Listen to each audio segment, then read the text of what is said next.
We are officially 1 week away from the Good announcement, the January 3rd date that has been burned into our brains as the time when hopefully we will tie up some loose ends as to why Grant has left Good. But during the process of covering the story, there have been a few things that have come out that I'm interested to talk to you guys about today, because I think it ties up some loose ends on our own and potentially answers some questions about Grant's leaving. A super quick reminder to hit that subscribe button before January 5th, and I will be announcing a winner of a $100 PGA Superstore gift card just for being subscribed to the channel. Thank you guys so much for the support. Let's get into the video. The point I want to discuss today is around the equity situation in Good. It's something that both Matt Kendrick on Matt Fisher's podcast talked about, but then Grant has come out recently and said something that's in opposition to what Matt Kendrick said. Now, Matt Kendrick is the CEO of Good, and when asked about the Good equity situation, aka how much equity each of these guys have in the company, here's what he had to say. These guys own a percentage of the company.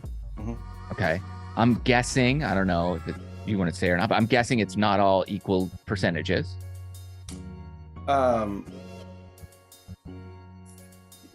It's not all equal percentages, but it's very close. So Matt Kendrick answered this question by saying that although the guys do not have completely equal percentages, they are, in his words, very close. He went on to describe the payout system for these guys as being, as any LLC, at the end of the year, if you have money left over, profits left over, they are distributed amongst the guys, and obviously that's going to be broken down into the level of ownership they have in the company, being the percentage they get paid out. But nevertheless, the point here is that Matt Kendrick stated that the equity shared in Good by all the guys is not exactly equal, but it's very similar. Now, this is one thing Grant addressed in his recent interview on the golf podcast that we kind of breezed over last time, but I think really is an important point here because it is in contrast to what we just heard from Matt Kendrick. So Grant was asked about this equity situation following the Mr. Short Game podcast, and here's what he had to say. Right before we jump into this clip with Grant, I wanted to give a shout out to the sponsor of today's video, my homies over at ShankIt Golf. They are making clothing and gear and hats and accessory and bags for the average golfer, for everyone out there who goes out to have a good time, to try to get better, but we're not pros, we're just enjoying the game and having a fun time doing it. These guys are making products and apparel for you, so be sure to check them out, linked in the description. They are supporting the channel and helping me to create these videos for you guys,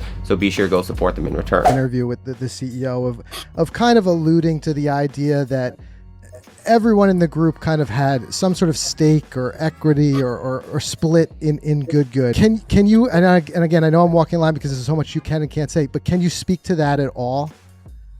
Yeah, that one's a tough one to speak on.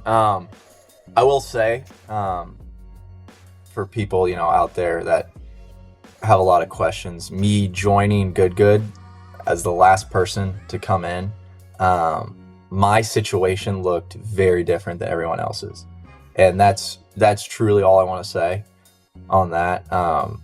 It was just a whole different situation. My situation looked very different than everyone else's. Now, this is obviously still speculation, but hearing this, it's starting to make a little bit more sense. And I just find the statement interesting because, again, it seemed very cut and dry with Matt Kendrick saying that it's very close, and then Grant coming out and saying that his situation looked very different. So we have two very opposing points of view here. Even if this is perception bias and each of these guys is seeing it from their own lens, and maybe there's a middle ground that we're not seeing, it's just the fact that it's showing that these guys have separated views of where they're at in Good. Matt Kendrick seemingly thinking that the situation is equitable and fair for these guys and that it's very close, whereas Grant obviously expressing that he had a very different situation, potentially showing that he felt like he was maybe a bit of an outsider in terms of ownerships and rights and all that kind of stuff with Good. But does it give us exact details as to why he left? Of course not. Nothing will until he says it, but I think it's a very integral part of the story I wanted to share with you, so be sure to let me know your thoughts down below.